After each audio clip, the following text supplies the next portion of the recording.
अस्सलाम वालेकुम नाज़रीन। आज का हमारा मौजू है उर्दू ज़बान का आगाज़ व इर्तिका, यानी जिस ज़बान की हम तालीम हासिल कर रहे हैं, कोर्स में पढ़ रहे हैं, जिसका मुताला कर रहे हैं, वो ज़बान किस तरह वजूद में आई। यानी उर्दू ज़बान हिंदुस्तान में कितने मरहलों से गुज़रती हुई अपनी जदीद शक्ल में नमूदार हुई। तो सबसे पहले हम देखते हैं कि उर्दू किस ज़बान का लफ्ज़ है। उर्दू तुर्की ज़बान का लफ्ज़ है जिसके लग़वी मानी होते हैं लश्कर या फ़ौज या शहद के।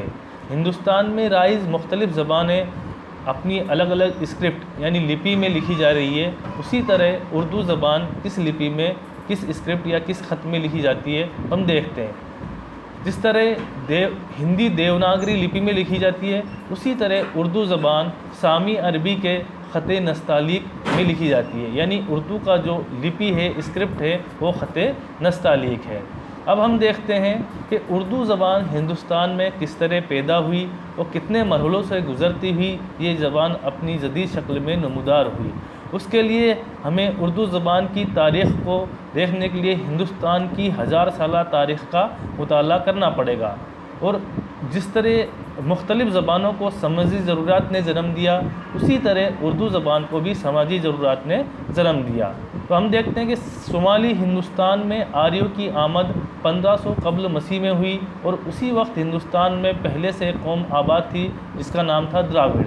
उस ज़माने में हिंदुस्तान में वैदिक संस्कृत ज़बान बोली जा रही थी। वो अपने समाजी मरहलों में, समाजी कामकाज में इसी ज़बान को वजूद में आ रही थी। सारे अदब में वैदिक संस्कृत ज़बान ही वजूद में थी। उसी वक्त पाणिनि ने वैदिक संस्कृत में कवायद के उसूलों के मुतालिक अपनी अहम किताब अष्टाध्यायी लिखी थी। वक्त के साथ साथ इस ज़बान में और सुधार हुआ और इसमें मकामी बोलियों के अल्फाज मिलने से ये ज़बान अपनी फितरी शक्ल में नमूदार हुई और वो ज़बान प्राकृत कहलाई। प्राकृतों का उरूज किस तरह हुआ वो हम देखते हैं।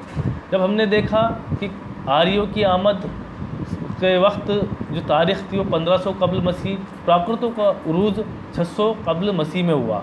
उस हैद में प्राकृतों की 5 शक्लें नुमाया थी: महाराष्ट्री प्राकृत, सोरसेनी प्राकृत, मगधी प्राकृत, अर्ध मगधी प्राकृत और पिसाजी प्राकृत। महाराष्ट्री प्राकृत जो थी वो महाराष्ट्र के इलाकों में बोली जा रही थी, महाराष्ट्र के इलाकों में राइज थी और ये सोरसेनी की तरक्की याफ्ता शक्ल है।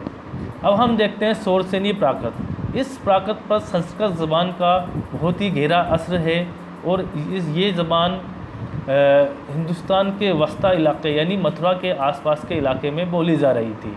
मगधी प्राकृत, इस प्राकृत का जन्म जुनूबी बिहार के इलाके में हुआ था और अर्ध मगधी प्राकृत जुनूबी यूपी के हिस्से में राइज थी। पिसाजी प्राकृत का जो वजूद में आई वो कश्मीर और पंजाब के इलाके में। इस तरह हम देखते हैं कि सबसे पहले वैदिक संस्कृत से की तरक्की याफ्ता शक्ल क्लासिकी संस्कृत थी और क्लासिकी संस्कृत में मकामी बोलियों के अल्फाज मिलने से एक नई बोलियों का, एक नई ज़बानों का उरूज हो रहा था। वो ज़बान प्राकृत कहलाई थी और हिंदुस्तान के मुख्तलिफ़ हिस्सों में वो ज़बान अपने मुख्तलिफ़ नामों से पुकारी जा रही थी। और ये ज़माना था 600 कब्ल मसीह का, प्राकृतों का उरूज था। प्राकृत हिंदुस्तान के मुख्तलिफ़ हिस्सों में बोली जा रही थी। महाराष्ट्र में महाराष्ट्री प्राकृत थी, मथुरा के आसपास के इलाके में सोरसेनी प्राकृत थी, जुनूबी बिहार में मगधी प्राकृत थी और मशरक़ी बिहार और यूपी के इलाकों में अर्ध मगधी प्राकृत बोली जा रही थी। कश्मीर और पंजाब के इलाकों में पिसाजी प्राकृत वजूद में आई। इसके बाद मुकामी बोलियों के अल्फाज मिलने से प्राकृतों का और ज़्यादा सस्ता और शाइस्ता शक्ल वजूद में आती गई। प्राकृतों से फिर अपभ्रंशों का दौर आया। तो अपभ्रंशों का दौर जो हिंदुस्तान में माना गया है वो 600 कब्ल मसीह से 1000 ईस्वी तक माना गया है। यानी इस दौरान हिंदुस्तान में प्राकृतों ने अपनी तरक्की याफ्ता शक्ल इख्तियार करके अपभ्रंशों की शक्ल इख्तियार कर ली थी। तो इन अपभ्रंशों में सबसे पहले हम देखते हैं सोरसेनी अपभ्रंश। सोरसेनी अपभ्रंश शोरसेनी प्राकृत की तरक्की याफ्ता शक्ल है और शोरसेनी अपभ्रंश से हिंदुस्तान में कई ज़बानें और कई बोलियाँ वजूद में आई। उन बोलियों और ज़बानों में हम देखते हैं सबसे पहले खड़ी बोली, पंजाबी, राजस्थानी, गुजराती, ये सारी की सारी ज़बानें शोरसेनी अपभ्रंश से ही वजूद में आई थी। उसके बाद हम देखते हैं मगधी अपभ्रंश। मगधी अपभ्रंश जुनूबी बिहार के इलाक़ों में राइज था और मगधी अपभ्रंश से जो ज़बानें वजूद में आई वो बंगाली, उड़िया, भोजपुरी, मगही, मैथिली, ये सारी की सारी ज़बानें मगधी अपभ्रंश से वजूद में आई। उसके बाद हम देखते हैं अर्ध मगधी अपभ्रंश। अर्ध मगधी अपभ्रंश जो मशरक़ी बिहार और यूपी के इलाक़ों में राइज था, इस अर्ध मगधी अपभ्रंश से भी कई बोलियों और ज़बानों ने अपना जन्म लिया।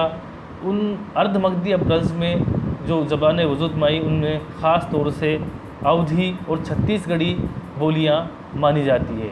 उसके बाद महाराष्ट्री अपभ्रंश, महाराष्ट्र के इलाके में बोला जा रहा था और उस अपभ्रंश से जो ज़बान वजूद में आई, जो बोली वजूद में आई वो थी मराठी। उसके बाद देखते हैं हम शमाली मगरबी अपभ्रंश। इसके दो अपभ्रंश थे, बड़ाचढ़ अपभ्रंश और कैकई अपभ्रंश। बड़ाचढ़ अपभ्रंश से जो बोली वजूद में आई वो सिंधी बोली थी और कैकई अपभ्रंश से जो बोली वजूद में आई वो लहंदा यानी कि मगरबी पंजाबी। इस तरह हमने देखा कि किस तरह हिंदुस्तान में आर्यों की आमद और द्राविड़ कौम के आबाद के ज़माने से लेकर जो ज़बान राइज थी वैदिक संस्कृत से ज़बान सस्ता और शाइस्ता शक्ल इख्तियार करते हुए क्लासिकी संस्कृत में तब्दील हुई और क्लासिकी संस्कृत से मकामी बोलियों के अल्फाज मिलने से धीरे धीरे जो ज़बानें वजूद में आई वो प्राकृत थी और प्राकृत की 5 शक्लें हमने यहाँ देखी। उसके बाद प्राकृतों में और ज़्यादा धीरे धीरे सस्ता शाइस्ता शक्ल इख्तियार करते हुए अपभ्रंश का ज़माना आया और अपभ्रंशों में 5 अपभ्रंश उस वक्त हिंदुस्तान में राइज थे जो हमने अभी देखे। इसके बाद हम देखते हैं कि किस तरह हिंदुस्तान में आर्यों की आमद से लेके दौरे जदीद तक उर्दू ज़बान की शक्ल इख्तियार करने में कितने मनहरों से गुज़रना पड़ा। तो हम एक बार फिर देखते हैं कि हिंद आर्याई ज़बान का सबसे कदीम जो दौर था वो 1500 कबल मसीह से 500 कबल मसीह माने गया है और उस ज़बान में वैदिक संस्कृत, क्लासिकी संस्कृत या जिसे हम आम तौर पर संस्कृत ज़बान के नाम से जानते हैं वो हिंदुस्तान में वजूद में आ रखी थी, राइज थी। उसके बाद हम देखते हैं कि संस्कृत ज़बान से कौन सी ज़बानें वजूद में आई। वैदिक हिंद आर्याई ज़बान का वस्ता जो दौर है वो 500 कबल मसीह से 1000 ईस्वी माना गया है और इस दौर की जो ज़बानें हिंदुस्तान में राइज थी वो प्राकृत और अपभ्रंश थी और इसी में धीरे धीरे तरक्की याफ्ता शक्ल अख्तियार करते हैं ये ज़बानें हिंद आर्याई ज़बान का जिसे जदीद दौर कहते हैं और 1000 ईस्वी से ये माना गया है वो ज़बानें थी उर्दू और हिंदी। यानी अगर हम देखें कि उर्दू और हिंदी ज़बानें जो है हिंदुस्तान में लगभग 1000 ईस्वी में वजूद में आई, ये ज़बानें अपनी कोई नई ज़बानें नहीं थी बल्कि ये हिंदुस्तान में पहले से राइज प्राकृत, अपभ्रंश और उससे पहले से राइज संस्कृत ज़बानों से ही वजूद में आई। उर्दू की असल हम देखें तो उसे शोरसेनी अपभ्रंश से मानी गई है और शोरसेनी अपभ्रंश वो शोरसेनी प्राकृत से वजूद में आया और दिगर प्राकृतों की तरह शोरसेनी प्राकृत भी संस्कृत से वजूद में आई। यानी हम देखें तो इस तरह सीढ़ी बनती है, सबसे पहले संस्कृत, उसके बाद प्राकृत, उसके बाद अपभ्रंश और अपभ्रंश से पैदा होने वाली ज़बानें उर्दू थी। शुमाली हिंदुस्तान में मुसलमानों की जो आमद हुई थी वो 1193 ईस्वी मानी गई है और उस वक्त में मुसलमान और हिंदुओं के मेल जोल से आपस में एक नई ज़बान का ख़मीर पैदा हो रहा था दिल्ली और नवाई दिल्ली के इलाक़ों में और वो ज़बान उर्दू और हिंदी मानी गई है। मुसलमान जब हिंदुस्तान में आए तो मुसलमानों के साथ जो ज़बान साथ में आई थी वो अरबी, फ़ारसी और तुर्की ज़बानें थी। जब मुसलमान सबसे पहले पंजाब में पहुँचे तो उन ज़बानों में कदीम पंजाबीपन का एहसास होता है, यानी उन ज़बानों में पंजाबी ज़बान के अल्फाज घुल मिल गए थे।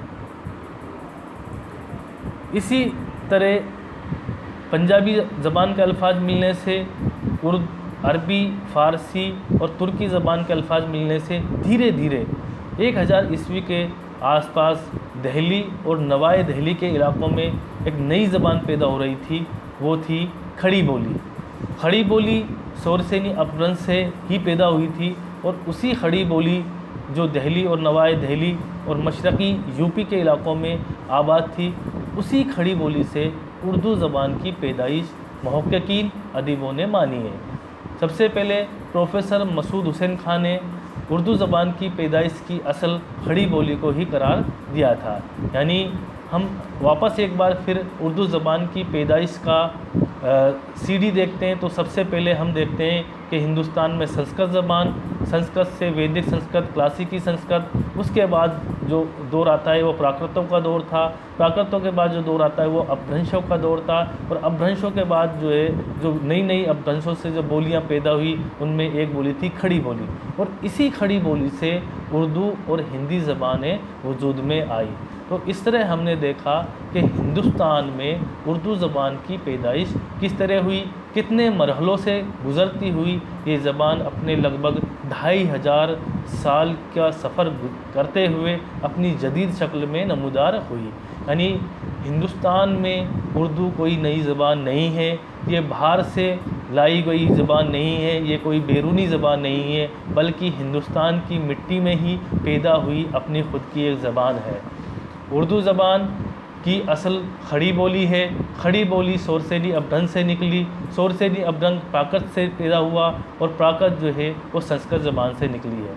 तो कहीं ना कहीं उर्दू ज़बान की पैदाइश में संस्कृत ज़बान का अपना एक ख़ास मुकाम रहा है, क्योंकि कहा जाता है कि संस्कृत ज़बान सभी ज़बानों की जननी है। यानी हिंदुस्तान में जितनी भी ज़बानें वजूद में आई वो सारी की सारी संस्कृत ज़बान से पैदा हुई, और इसमें कोई शक नहीं है कि उर्दू ज़बान भी संस्कृत ज़बान से ही पैदा हुई है।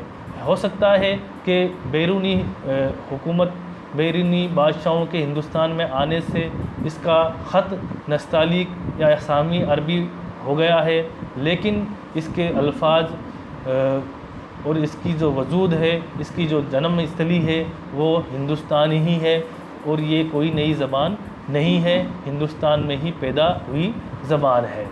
तो इस तरह हमने इस वीडियो में उर्दू ज़बान के आगाज़ व इर्तिका के बारे में हमने देखा कि उर्दू किस ज़बान का लफ्ज़ है, इसके मानी क्या है, इसका ख़त क्या है, और ये कितने मरहलों से गुज़रती हुई अपनी जदीद शक्ल में पैदा हुई। अगले वीडियो में हम उर्दू ज़बान की पैदाइश के मुख्तलिफ़ नज़रियात के बारे में गुफ्तगू करेंगे। अस्सलाम व रहमतुल्लाहि व बरकातहू।